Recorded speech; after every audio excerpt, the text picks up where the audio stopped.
Hello, world, and welcome to Office Hours, a podcast where we yap about the creative world and everything in between. So, two real quick things. If you've watched two other episodes and that one looked a little low res, it's because it kind of was by accident, but now I've learned to turn on the 4K on Riverside. So, yay! Second thing is we have show cards now, so I don't forget what I need to say and take a million bajillion takes for the intro. So hooray! Fancy! Today we're going to be learning from Claire Selinske, who has been a graphic designer in the entertainment industry for the last 6 years. In our conversation today, we cover a wide range of topics because Claire currently sits at this beautiful milestone in her career where after you hit your 5 to 6 year mark, you start to get really reflective and think about what you have done for the past couple years and where you headed next. She shares with us how she continues to overcome imposter syndrome. And if I'm being so for real, it's something that even I, after all of these years, still very much struggle with. She also shares with us a little bit of a sneak peek of what it's like to work in the entertainment industry. And she also shares with us how she navigates burnout. Like all of our guests, Claire is someone who is extremely, extremely special to me because I quite literally watched her from the very beginning when she was an intern, still in school, working with us at the academy. And now she's blossomed into this beautiful, creative professional. And I'm so excited for you all to learn from her. Let's get into it. All right, everyone. I'm so excited to introduce you all to Claire. We worked together at the Academy of Motion Picture Arts and Sciences, also known as the Oscars, in 2020. She was an intern on the creative team that I was managing at the time, and I've always admired her work ethic and her beautiful, beautiful work and creativity. And this is actually a fun circle moment, a full circle moment, because her dad was actually my professor, so Professor Selinske. When I was in business school, one of the best professors I've ever learned from, and only made sense. Like, he's also like someone who I adored and has like a big warm heart, which meeting Claire makes a lot of sense now. And also, she is the graphic designer at BLT Communications here in Los Angeles, and I'm really excited to hear more about the work that she does and just how her role has evolved in the last 5, 6-ish years. So thank you, Claire, for being on the show. Yes, thanks for having me. I'm so excited. Of course. All right, so obviously I peruse the LinkedIns of all of my guests, just so I can get to like make sure I have the most up to date information. But you've been in the industry now for 6 years, right? Which is crazy. Yeah, It's it crazy. was really fast. It doesn't feel like 6 years. Yeah. Can you share with us a little bit about I also know that you went to Art Center, so if you could tell us a little bit about your journey at Art Center, and then obviously I sort of previewed that you worked with us at the Academy as an intern, but then how did you end up at BLT Communications, and what do you do there? Yes, yes. Okay, so yeah, going back to my journey, I'd actually say like it started in high school, like going way, way back. Like I was in Mhm. CAMAD at Pasadena High School, and through that program, I was able to like learn Photoshop, little bits of Illustrator, and got to work with the Lightbringer project, which is run by Tom Costin. And then he had me intern and do some promo for like the Doodah Parade in Pasadena. So yeah, and then like through that experience, I was like, art is so cool and so great. How do I do this for a living? And then ergo, oh, let me go to art school. So then, so then I ended up going to Art Center, and my journey there was just the best. Like I was able to take so many classes in typography, basically all the basics, color Mhm. theory, layout, communications, even like we even got to experiment with like motion design, um, you know, all the classes that, they offered. I took as many as I could. And yeah, it was just a great experience. and it let me explore my creativity and kind of really learn how I can use that in a career and like make a Mhm. career um, using creativity and communication. I yeah, and also while I was there, I just got to really experience um, how it is working under time restraints, Mhm. working in a, I mean, art is a competitive environment. Also, yeah, like working through that, and and while I was there, I'd always had been interested in entertainment design and like Mhm. movie poster design, and you know, and so while I was at art center, I would often like go up to professors and ask them like, oh, like, do you know like what anything to do with like I guess like marketing material for the movies, and who Mhm. makes the posters, who makes this, who Mhm. does that, and they were like, oh, interesting, interesting, and then none of them really had a clear answer, which I thought was like like no one directly at art center was like, oh, you do this, you do that, and so I kind of yeah, so I was like, oh, okay. But I found my way, and then that eventually led me to you and to the academy. And I was like, okay, well, this is a start. Like, someone there will know. Yeah. And yeah, and that experience was amazing. I mean, it was insane because it was the start of COVID. So I Right. remember that being a Masks and everything. whole new Yeah. world. Yeah. But even through that, like working with you and at the academy, I got to have my first experience working on a team and Mhm. working under a creative director like yourself who was just like, okay, that looks great. Just tweak this. And it really like kind of opened my eye to like, okay, this is how like team, like this is how it is to actually work on a team. And like, this is so, I don't know, inspiring. And then, Mhm. this is how little slice of the entertainment industry and like the creative side of it. So that was so Right. cool. Yeah. Yeah, yeah. Yeah, yeah. Um, and then from there, I'm trying to think. You okay? So you asked. And then So from from the academy, then you went to BLT. How did you end up getting your BLT gig? yes. So while I was interning at the academy, I was entered into the Gold Rising program, which is through the academy, where they pair students with industry professionals. And so I was lucky enough to get paired with Dawn Bailey, who is an amazing woman, artist, everything under the sun. Mhm. And through that, I was able to learn inner workings of entertainment marketing, of the key Mm. art world. She showed me really what it takes. And, you know, with her trust, she actually was able to take me on at her company, BLT. And that's where I've been ever since. So Yay! yeah, it's truly, yeah, it's been amazing. Yeah, so you finally found out how the key art posters are made. Yes, And now I you make did. Yeah. them. How do you make them? And now you make them. Yeah. Oh, now I make them. Okay. I was about to say, oh God, it's complicated, but yeah. Oh, no, yeah. So great. So cool. Yeah. What would you say that, being in the entertainment industry, I know it's a little crunchy right now with the entertainment industry, but what has been your favorite part about working with, so remind me, you do the key art posters for the films, right? We do a little bit of everything. Oh, So okay, like, yeah. yeah. So and like personally, like I'm on our digital team at BLT. Mhm. Mhm. So I do kind of a little bit of everything. So it's like sometimes my team is on print projects where we will be Mm. creating and working on key art campaigns, Mhm. but we mainly focus on strategy and like social media, digital campaigns. Mm-hmm.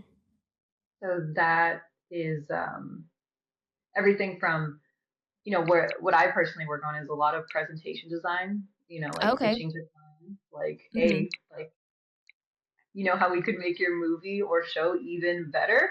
Yes, if you work with us. Yeah, yeah, yeah. This is all the cool things we can do, with your product, which is the show.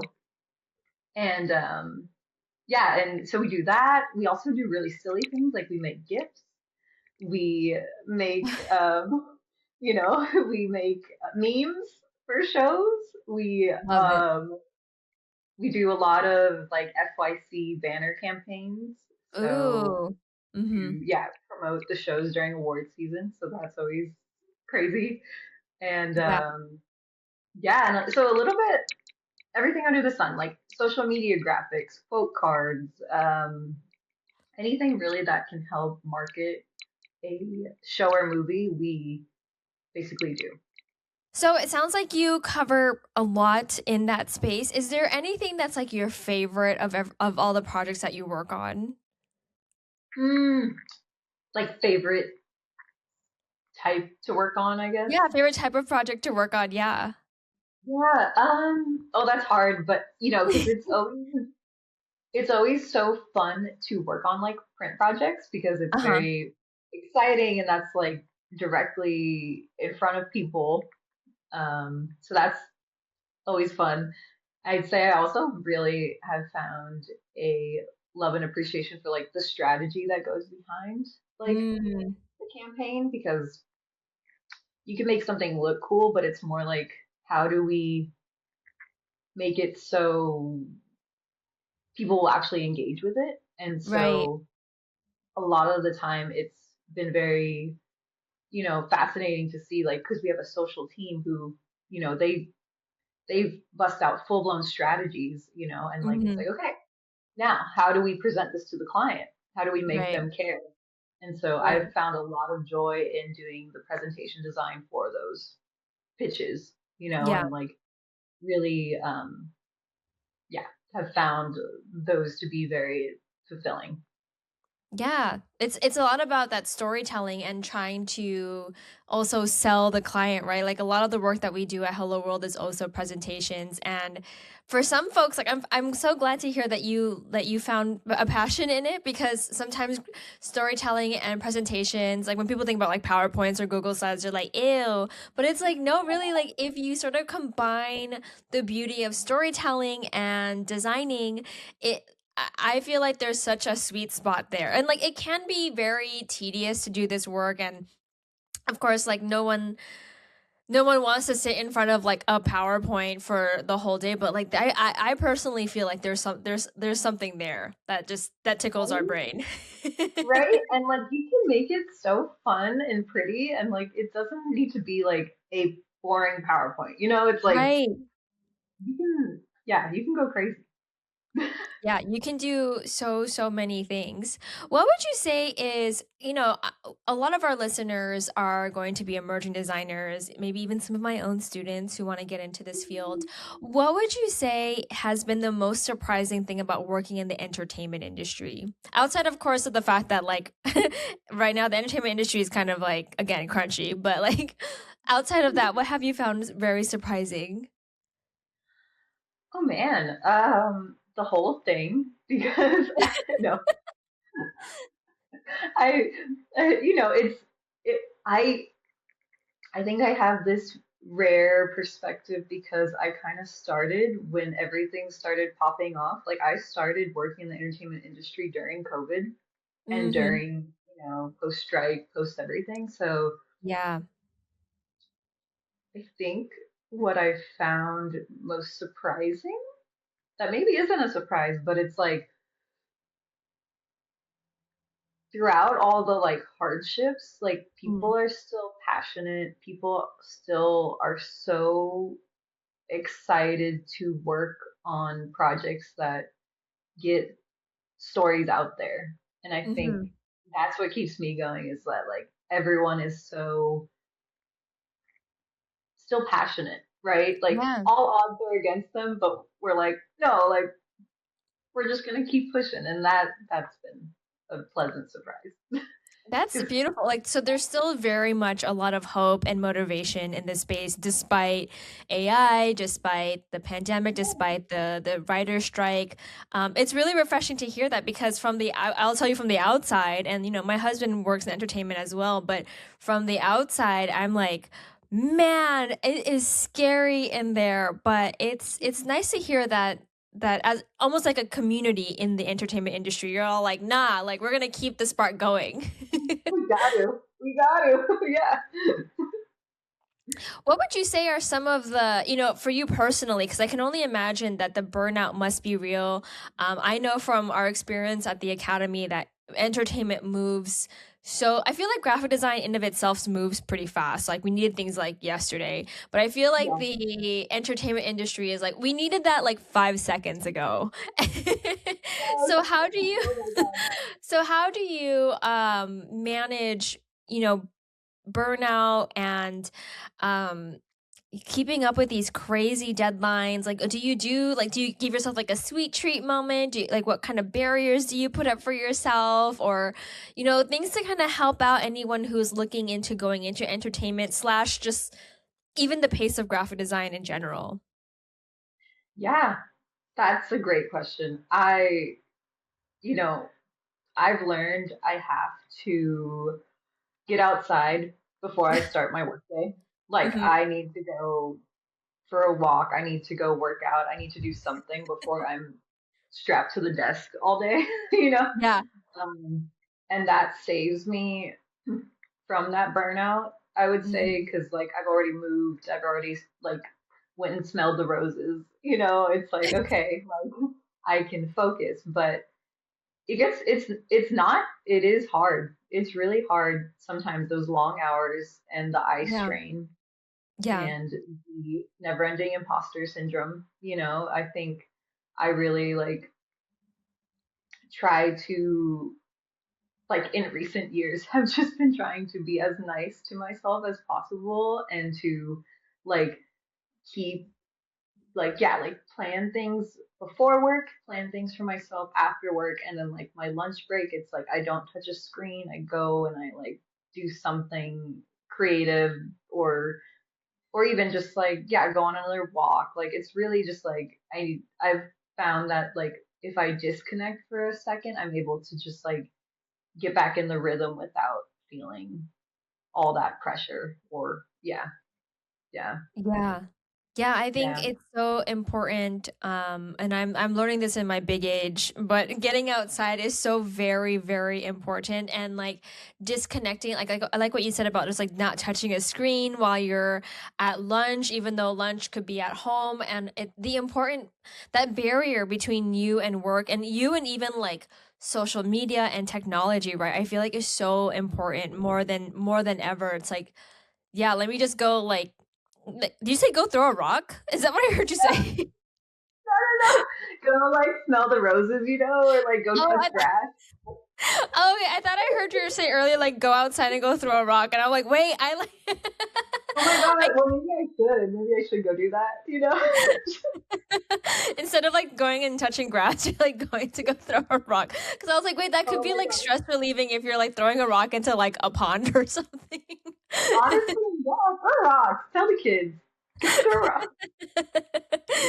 But it is so Oh, important to recognize that you know as designers or just people really who are in front of the computer all day, it's so easy to fall into the 8-12 hours of sitting there and sometimes taking a sip of your water or feeding yourself. Like it's really really really easy to fall into that. I know for a fact that I've done it. So actually ripping yourself off the computer to go do anything but work is so important.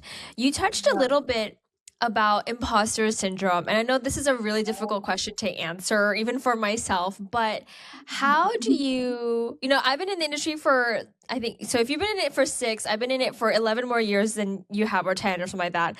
I still very, very much deal with imposter syndrome. And so I'm curious, how do you navigate imposter syndrome? So I just cry all the time. We feel our feelings. Yeah, it's feeling feelings. Oh man, it's so hard because like the creative field is so like I guess opinionated. Like it doesn't like Yeah. even if it looks good, like maybe that's not like what they're looking for, and Mhm. so it doesn't mean you did a bad job. It just means they want they wanted something different or whatever. Mhm. And I think over the years I've just kind of learned like okay, like if not this one, the next project you'll get, or it's a big thing that I've learned too, that I actually learned like back in art center is like the critique is is separate. Like you can't like take it personal, which is so Mhm. hard because Mhm. creative work is so personal. Yes. So I try to again just be really nice to myself and just like because I also think like if I'm not doing this, what else would I be doing? It's like at least Right. I'm trying. And it's Right. like a lot of things like my mentors at BLT have taught me too. It's like you just even if it's bad, just get the idea out. Just make it, Mhm. And like Mhm. even if you hate it, your hands are clean because you tried. Yeah, exactly. Yeah, you made Yeah. something.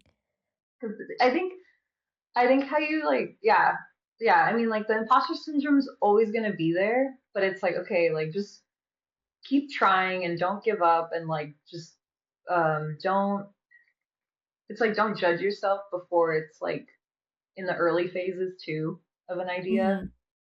Mhm. I've Mhm. I've found like the more you judge yourself at the beginning, it's like okay, well you're not giving your idea the room to grow. So Mhm.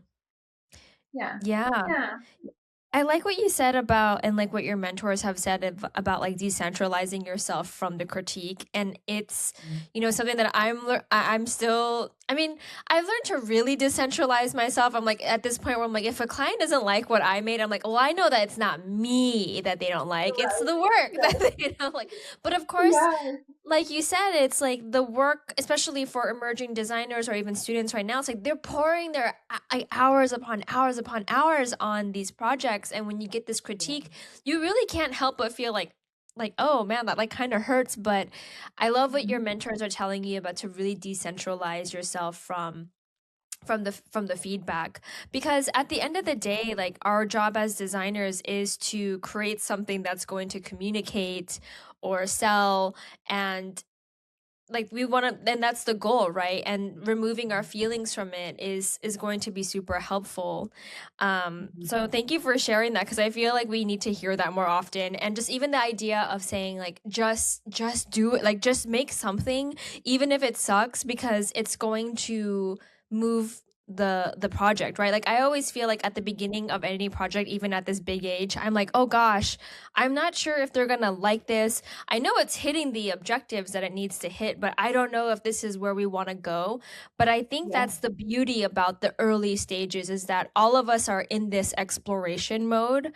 But I do, and like, let me know what you think. Like, do you feel like, for me personally, the uncertainty is what often really drives the imposter syndrome? Because if I knew Mm. what I needed to make, like if I hit it right on the head at the first time, that I don't know if I would feel as nervous. But because in the exploration side, you're just like, oh, I don't know what they want, like, or I mean, I know what they want, but like I don't know, like there's so many ideas and trying to bucket them. But I feel like that uncertainty is often what drives the imposter syndrome. Oh, definitely, yeah, because it's the unknown. You don't know, Hmm. it's like yeah, I totally feel that, and Right? And it's then it's like you all present your ideas to the client, and then you have like A, B, and C, and they're like, oh, we like C. And then I feel like that's the moment when you're like, oh, okay, cool. Now I feel, I mean, me personally, I feel like, okay, now I have less imposter syndrome because I know which way to go. yeah, yeah, exactly. Once you get that first little like, okay, yeah, they like that, cool, great. Yeah. Yeah. Now we can get our hands dirty and really figure it out. Yeah. Um, what if I were to if you were sitting in front of like students right now in design school, thinking about the entertainment industry, what advice would you give to them, whether it's about just how to prepare for a possible entertainment role, what kind of work should they be focusing on, like any and all sort of, I know I'm kind of giving you like a very broad question, but do you have any advice for those who would like to get into the entertainment industry? Yes, yeah. Um, I think biggest one is like community is everything. Mm. Like Mm-hmm. it really is so true in entertainment. It's like who you know, who you put yourself around. Like if you're willing to go to, you know, go to that weird screening in Highland Park, and like meet some creatives there and like, like ask them, do they need any graphics for their new film or their new, music video? Like, I think it's just those are great ways to get into it and Mm-hmm. to make it more like attainable too, because I feel like entertainment's this big creature, right? That can Mm-hmm. be very intimidating. Mm-hmm. But I found if you start at like a small, like local scale, it's more like easy to build up. And Mm-hmm. I think at least like, I think to get into entertainment design and like the marketing side of it, you got to have your basics down. You got to have like really strong principles in type and Mm. layout. You need to have an opinion as well in terms of like what you think are good movie poster designs, what you think are good marketing campaigns. I think Mm. opinions matter. Um, and then I also think, I'm trying to think more like internships, you know, Mhm. Mhm. get a Yeah. great internship if you can. Yeah. While still in school, which is huge for me, Mhm. like Mhm. who would have thought, not me. Right.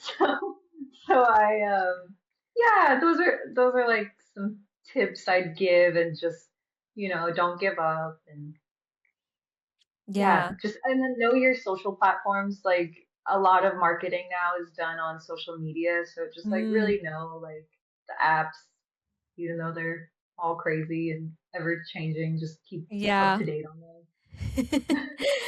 I want to touch a little bit about what you mentioned regarding community. Now, it's Yeah. interesting that you say community because I was speaking to another guest, Ricardo Garcia, and a very similar suggestion that he had for our listeners is to build a community and slash we don't it's interesting. The word networking has really become this like ew cringy word, but I think Right? what you're describing I think what you're describing with community similar to Ricardo is that it is that sense of networking, but not the like corporate networking, right? It's the getting along with or going and engaging with your local communities. I like that you said local communities because the idea of quote unquote air quotes networking with larger festivals or larger activations and engagements can be very intimidating, especially in the entertainment industry.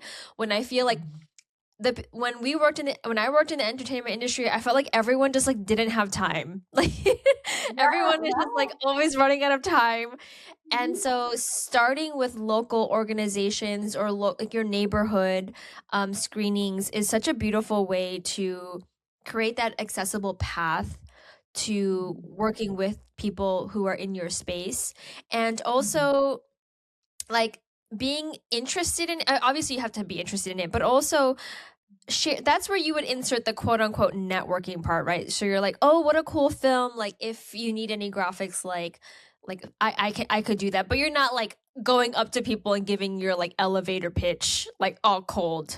no, no, you gotta, yeah, yeah, yeah. And like, if you also, it's like if you actually genuinely like the project too, like that always helps, like get your foot in the door because you can be like, oh, like I thought you did a great job on like what you were trying to say in this film, like, is there any way I can elevate that, or help? Mm. Mm-hmm. Yeah. And we've also learned that the world of entertainment is so unbelievably small. So you'd be like Mhm. really surprised to find out like who somebody is connected to or knows someone who knows someone. Like I've learned that like you say one name and they're like, "Oh yeah, that person." It starts trailing around and I'm like, "Wow, like the entertainment industry is so tiny." Yeah, yeah, it really is. It really is. And and like I think another thing too is like because of everything that's happened to the entertainment industry, even like this last year, it's like the only people that are going to really, I guess, like thrive in it are the people that want to be there and that are Mm, passionate. So if you want to get mm-hmm, into entertainment, you just have to know, like, you have to make your passion heard, like mm-hmm. let people know that Yeah. you love it. And hopefully that'll help open doors. Because, yeah. Yeah. Yeah, I love that you said that because I feel I feel Mhm. very similar. I feel that with my teaching career, I manifested that in ways that I literally was like I told everybody who I came across. I was like, one day I'm gonna be a teacher. I want to be a teacher. Just so you know, I'm gonna be a teacher. I want to be a teacher. I told everybody, not because I want to be annoying, but because it's like you never know who's listening and you never know who knows who. So, for example, like yourself, if you're like, I want to know how to do key art. Like, how are these movie posters made? Like, you ask those questions throughout your whole early career, so that people around you, like myself, like I knew that you were interested in entertainment design when it came to key art, and so I was like, okay, I want to keep my ears open for anyone who might be looking for someone who needs a key art designer. And so I think there's so much, and there you have to really dance that delicate line of like being annoying about it and being like, just so you know, right? Yeah, But that's a fine there line. is, yeah, but there is definitely a like a manifestation, right? Yes, you speak what speak it out to the world and yeah, see what happens. Yeah, yeah.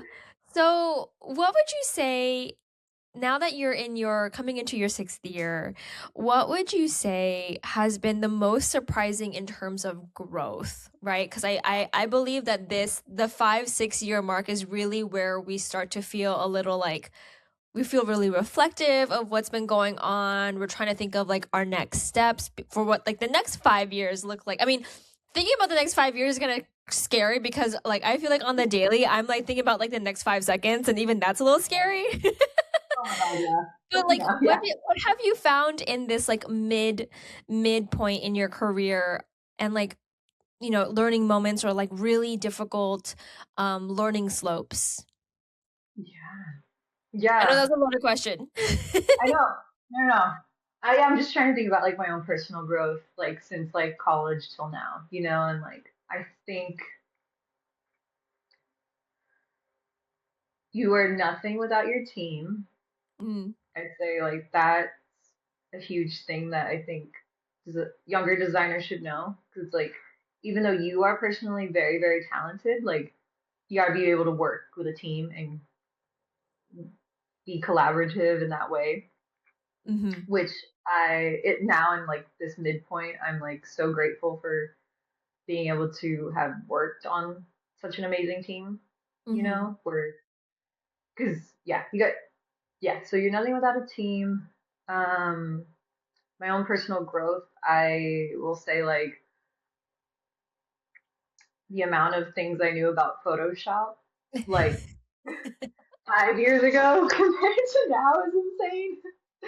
So that's great. I used to, do cheesy birthday cards for people and Photoshop their face onto things, and now I could make it look like they're actually on there. Great. Oh God, yeah, that was a loaded question. I'm trying to think of more things that like, um, But I like what you're saying about I love what you're saying about the team aspect of it, right? Because even as like you said, as a designer, I mean, I feel like you and I might be very similar in that you and I love to do everything, like all of it, because and like being able to relinquish control can be very difficult. And something I'm also learning at my big age is really relinquishing some of that control, because you really, I mean, I know this is rich coming from me, but like you really can't do everything, right? And sometimes when you tap into the people on your team and their expertise, you'll be able to, like, yes, as a single person you can grow, you can create something beautiful, but when you build with a team you can like make it 10 times better. So can you share a little bit more about like depending on your, or like not depending on your team, but like really collaborating with your team and what that has done for you when you were able to relinquish some control? Hmm. Yeah, that's a great question. So yeah, like, because relying on your team is like,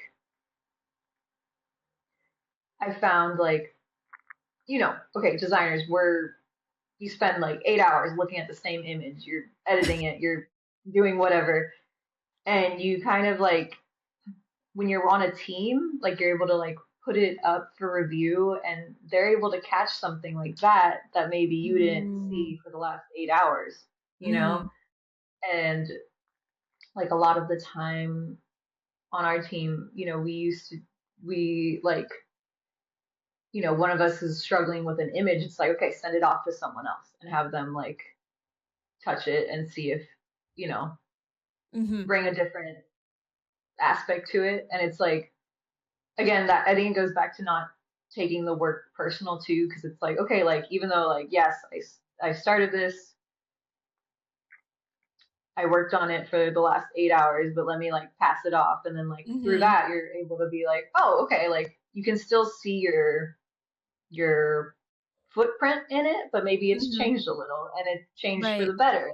And you're able to be Right. like, so that helps with like the relinquishing control of just being like, okay, like, yeah, it's still out there. It's still moving. It's growing now. And I was a part of that process.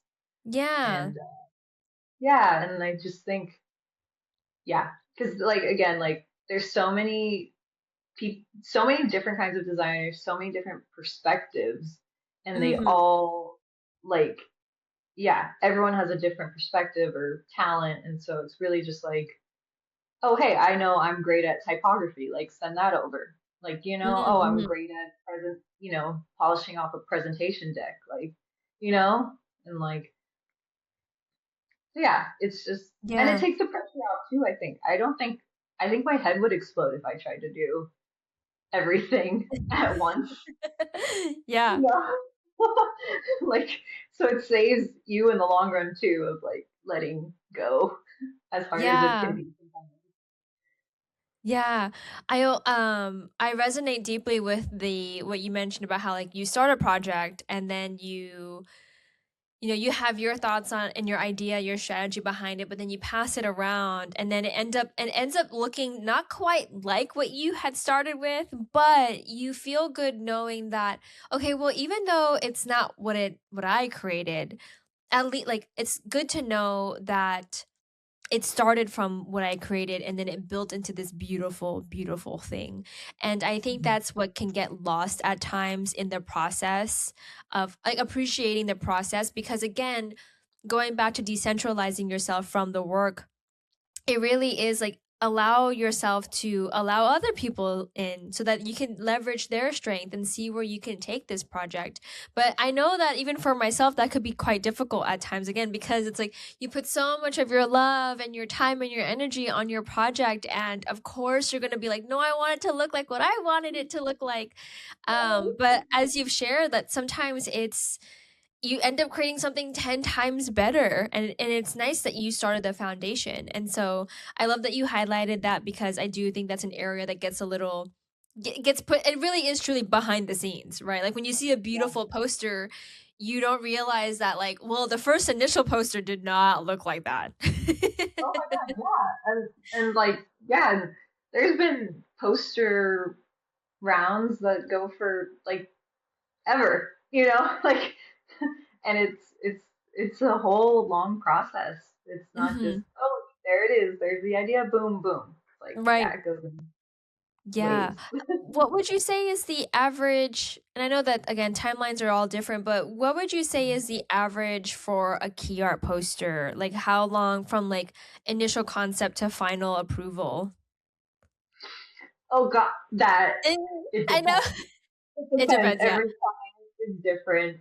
Every client comes with different things, different, but like it could be months. There's been a project where it's like a year in advance, Wow, or yeah. more. It just Yeah. really depends. Yeah. Yeah. Yeah, okay. Yeah, that's I can't imagine it's like because again, when we were at the Oscars, everything was like we could plan in advance, but then like as soon as things start, it's like right now, we need it now. And so Go, go, go, it's go, interesting how like it could be from like 1 year to like needed it tomorrow or needed it yesterday kind of thing. yeah. Yeah. Exactly. I love it. I love it. So, um, we have about a couple minutes left, and what I usually like to do at the end of each episode is I like to offer I like to call it pop quiz, but it's not really a pop quiz. It's more like a spicy question. But um what is something that you wish someone had told you way earlier in your design career that you're like, "Oh, wow. If someone had told me this sooner, that would have saved me so much time or so much like effort or tears." Oh my gosh. That's so hard. There's so many Yeah. things I wish I knew. Yeah. Okay, well, first things first, always invest in good eye drops and a great desk chair. That's like a given. And then after that, it's like, I think what I said earlier, like, get the idea out, no matter, even if it's Mm. bad at first. Like, most of your ideas are going to be bad at first, so just get them all out. And then after that, like, the next 20 ideas will be a little different, a little better. Which sometimes I think at the beginning, like especially in art school, I was like petrified of like going into critique and being like, oh no, like my first, yeah, yeah, just the fear of the critique stopped me from exploring more than I could have.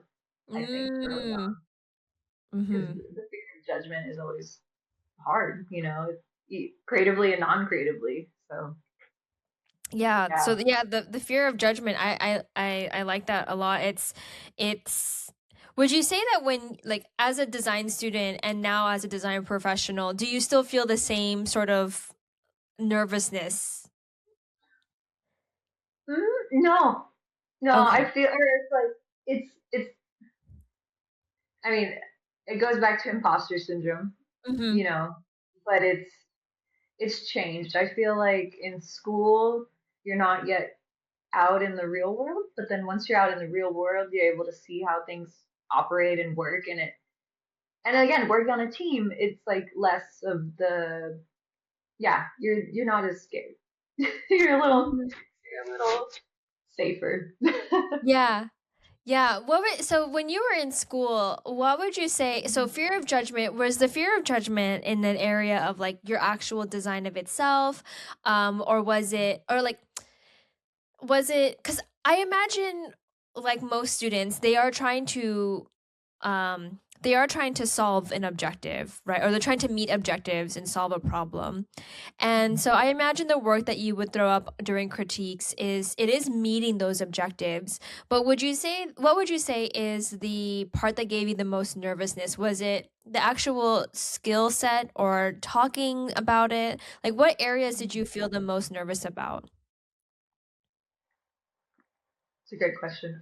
Yeah. A lot of the time for me, it was being able to convey my idea, my Mm. ideas to people in a way that they'd understand where I was coming from, even if my concept wasn't fully finished. Mhm. Mhm. So, like, you'd be in week 3 and you're, just beginning at the beginning part. I had a lot Mhm. of fear around that beginning stage of being like, oh no, like trust me, in my brain this idea is gonna be great. I promise.